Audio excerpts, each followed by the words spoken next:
반갑습니다. 타임 레버리지. 시간을 들여 막대한 수익으로 치환한다. 금일 컨텐츠 시작해 보도록 하겠습니다. 다들 주말 잘 보내고 계시죠? 아침 저녁으로는 조금 이제 쌀쌀한 기온이 느껴지기 시작했어요. 여러분들 감기 조심하시길 바라겠고요. 암호화폐 전반적으로 시장 보면은 가격적인 부분 정말 뭐 한숨만 나오고 힘들어 하시는 분들도 꽤 계신 것 같아요. 그러면서 어떤 구독자 선생님들께서는 본인의 포트폴리오를 저한테 보내시면서 저 어떻게 해야 되나요? 막 이런 식으로 얘기를 하시는 분도 계시더라고요. 시간을 들이시면 됩니다. 제 채널 제목이 타임 레버리지예요. 그렇죠? 돈을 레버리지해서 땡기라는 게 아니라 이 시간을 땡기라는 겁니다. 본인이 활용할 수 있는 시간, 인생은 길고 시간은 우리의 편이기 때문에 시간을 한번 들여서 성공적인 투자를 해보자라는 것이고, 우리는 한 번에 많은 돈을 투자하는 것이 아니라, 그리고 우리가 감당할 수 없는 돈을 투자하는 것이 아니라 본인의 레인지 안에서, 본인이 여유 자금 안에서, 본인이 원화채굴, 월급에 있어서의 어느 정도의 포션을 미래를 위해 시간을 들여서 투자하라는 것이 저의 채널의 취지이자 우리가 나아가야 될 목표가 아닐까라는 말씀 좀 공유 드리고요. 리플 가격 보면 뭐 680원, 뭐 더 떨어져라 이런 마인드로 지금 저는 뭐 기다리고 있거든요. 이러면서 모아가는 스탠스 계속적으로 유지하고 있고, 뭐 아직까지 좋은 그런 확실한 호재가 터지지는 못하면서 가격적인 부분에 긍정적인 효과는 나오지 못하고 있습니다. 라이트코인도 잠깐 보고 가게 되면 여전히 바닥권 형성하고 있고 65달러조차도 보여주지 못하는 상황 보여주고 있죠. 하지만 트레이더들은 라이트코인 지표에 있어서 낙관적인 전망을 시사하고 있다. 라이트코인 반감기 지금 거의 한 달 정도 됐는데 큰 폭으로 가격은 하락했어요. 그렇지만 트레이더들은 낙관적인 긍정적인 가격 전망을 유지하고 있다라는 분석을 가지고 있다. 사실 이 부분보다도 거대 금융 세력들, 유대자본이 깊숙이 낀 금융 엘리트들, 그의 일환으로 EDX 마켓에서도 라이트코인이 지원되고 있는 부분 잘 알고 계실 거예요. 그렇기 때문에 우리가 비트코인, 이더리움은 유명하기도 하고 가격적인 부분에서 많은 상승이 나왔기 때문에 어느 정도 모아가시는 분들 많지만, 라이트코인이라든지 비트코인 캐시, 저는 개인적으로 다음 반감기 시그널에서 굉장히 큰 좋은 상승률을 보이지 않을까 생각을 하고 있고요. EDXM 뿐만 아니라 우리가 잘 알고 있는 미국의 대형 거래소죠. 나스닥에서도 크립토 인덱스를 추종하고 트래킹하고 있거든요. 어떤 토큰들을 지원하고 있는지 구성 요소를 보게 되면 여기도 마찬가지로 비트코인, 이더리움 뿐만 아니라 라이트코인과 비트코인 캐시를 추종하고 있다는 부분에 있어서 우리가 포트폴리오를 분산화시키는 부분에서 대형 기관들, 금융 세력들이 어떤 인덱스 지표들을 가지고 있는지 참고할 필요가 있습니다. 그뿐만 아니라 지금 굉장히 SEC가 코인베이스라든지 바이낸스를 통해서 증권성 심의에 휘말려 있는 토큰들도 상당수 나스닥의 크립토 인덱스에서 보여지고 있거든요. 뭐 폴카닷이라든지 체인링크, 뭐 유니스왑, 우리가 잘 알고 있는 리플과 뿌리가 같은 스텔라 루멘도 보이고 있고요. 이더리움 클래식도 보이고 있네요.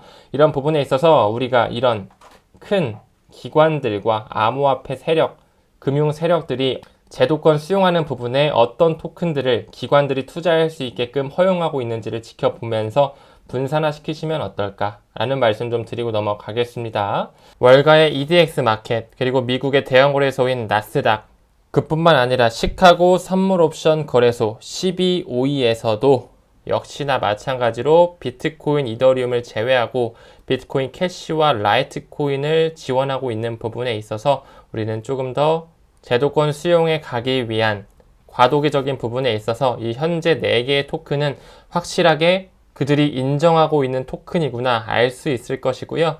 타임 레버리지야, 우리가 지금 리플 투자하고 있는데 왜 자꾸 라이트코인이랑 비트코인 캐시밖에 안 나오고 XRP는 없는 거니? 라고 여쭤보실 수 있겠죠. 잘 아시다시피 리플사 같은 경우는 미국의 증권거래위원회에 2020년 말부터 기소를 당하면서 2년 7개월 동안 법적 공방전, 아직까지도 확실하게는 끝나지 않았잖아요. 그쵸? 그런 부분에 있어서 세력들의 저울질에 지금 아직 XRP는 과도기적인 부분에 묻혀 있을 뿐이다. 그렇기 때문에 이렇게 미국이 아닌 금융의 허브라고 불리는 싱가포르의 디지털 최대은행 DBS에서는 비트코인, 이더리움 바로 다음 나오는 토큰이 XRP다라는 부분에 있어서 미국 증권거래위원회에서 리플사 XRP 토큰에 대해서 완전히 해방을 시켜주지 못하고 있기 때문에 리스트업이 안 돼 있는 것 뿐이다 라고 말씀을 드릴 수 있을 것 같습니다. 미국도 어느 정도 법적 공방전이 끝나고 합의 소식이 나오게 되면 바로 후행해서 들어올 것이 XRP라고 말씀드릴 수 있을 것 같습니다.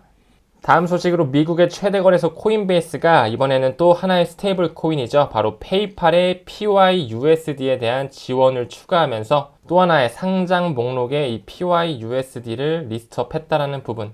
이 부분에 있어서 코인베이스 그리고 페이팔 둘 다 역시나 마찬가지로 세력들이 굉장히 연루되어 있는 기관이고 거래소이죠. 그뿐만 아니라 페이팔에서 나온 이런 PYUSD 같은 스테이블 코인 같은 경우에는 일론 머스크가 이끌고 있는 트위터, 이 X, 미래의 금융 플랫폼 슈퍼 앱으로 도약하기 위해서 굉장히 밀접한 관련이 있을 것이라고 미루어 보고 있고요.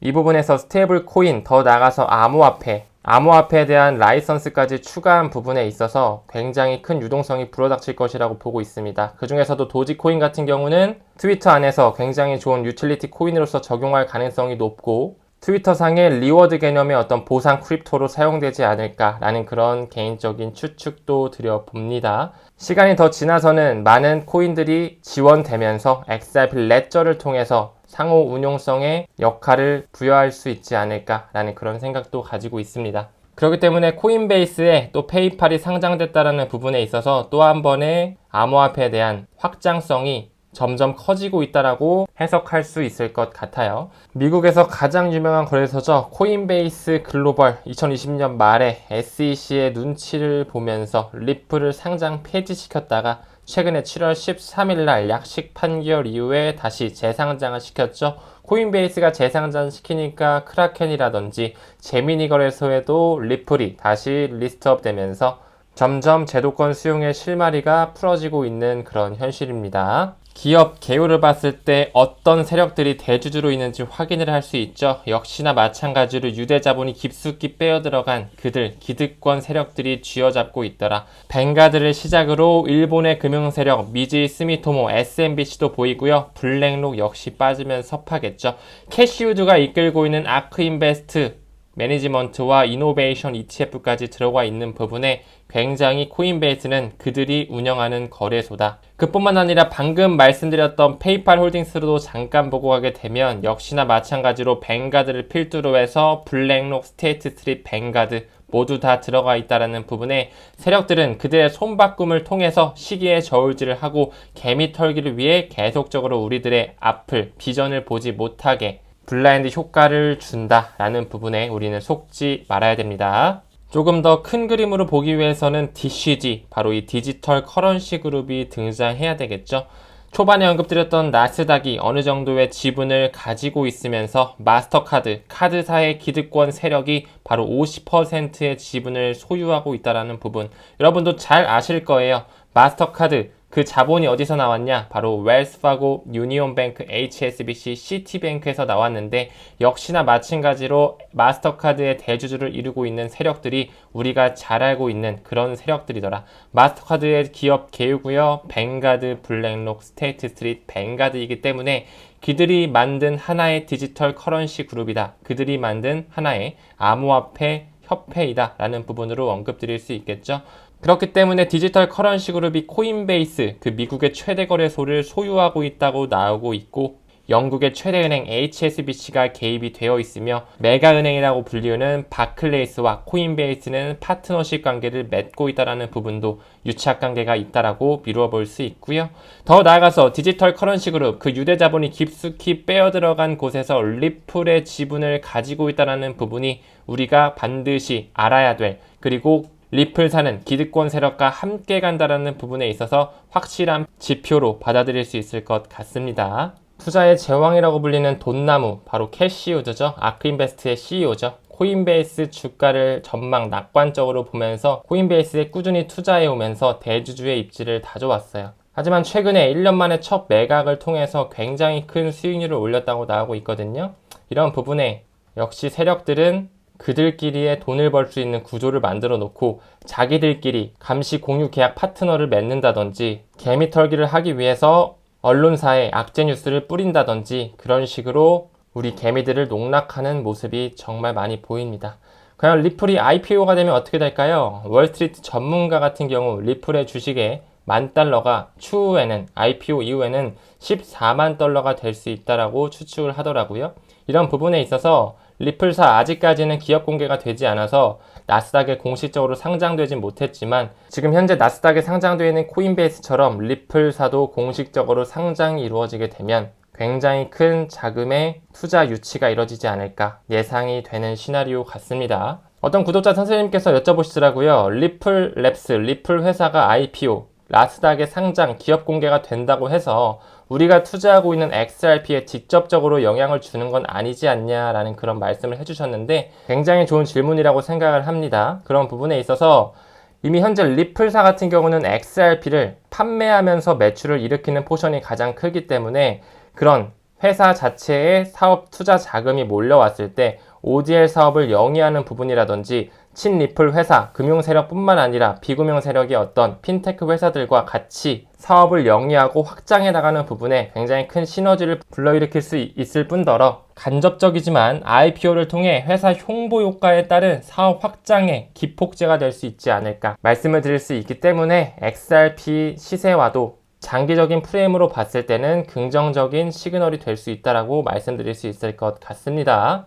한 대통령 후보가 얘기합니다. 무기화된 달러가 USD가 브릭스를 만들었다라고 나오고 있거든요.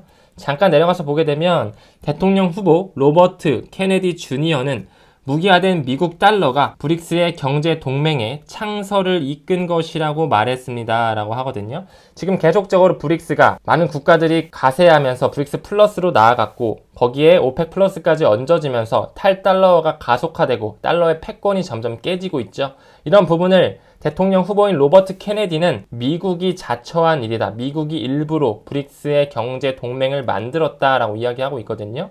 저는 개인적으로 어느 정도 동감을 하는 부분이 미국이 과연 브릭스의 동맹, 오펙 플러스의 동맹이 세지면서 본인의 나라가 점점 내려앉는 것을 지켜만 보고 있을 것이며 그것을 몰랐을까요? 저는 아니라고 생각을 합니다. 이런 부분에 있어서 이제 달러의 역사 100년이 이미 넘었기 때문에 이런 부분에 있어서 이제 새로운 디지털 통화의 시대, 디지털 시대의 서막을 알리기 위해 그들이 짜놓은 판이라고 저는 생각을 하고요. 러시아와 우크라이나 전쟁도 역시나 마찬가지로 그들이 만든 하나의 시나리오일 수도 있지 않을까라는 생각을 감히 전달드려 봅니다. 물론 아닐 수 있고요. 음모론일 수 있습니다. 하지만 그런 가능성도 열면서 우리는 투자에 임해야 된다라는 말씀도 드려보고 싶었습니다.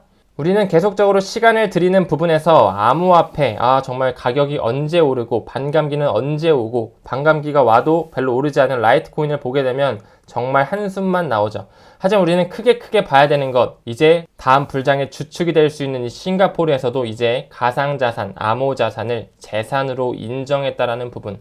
그뿐만 아니라 홍콩도 마찬가지로 암호화폐 신탁할 수 있는 자산으로 인정하고 있다는 부분에 시간이 지남에 따라 슬슬 제도권 수용이 이루어지면서 우리의 곁에 디지털 시대가 열리게 된다. 그런 부분에 있어서 CBDC와 스테이블 코인은 현물 경제에서 디지털 경제로 넘어갈 수 있는 하나의 징검다리 역할이 됨으로써 변화가 일어날 것이며 그에 맞게 국가와 기득권 세력들, 정부 기관들은 세수 창출을 하기 위해서 암호화폐를 수용할 것입니다. 그런 부분에 있어서 디지털 세상으로의 이동을 기다리고 있는 시그널이 아닐까라는 생각을 공유드려 봅니다.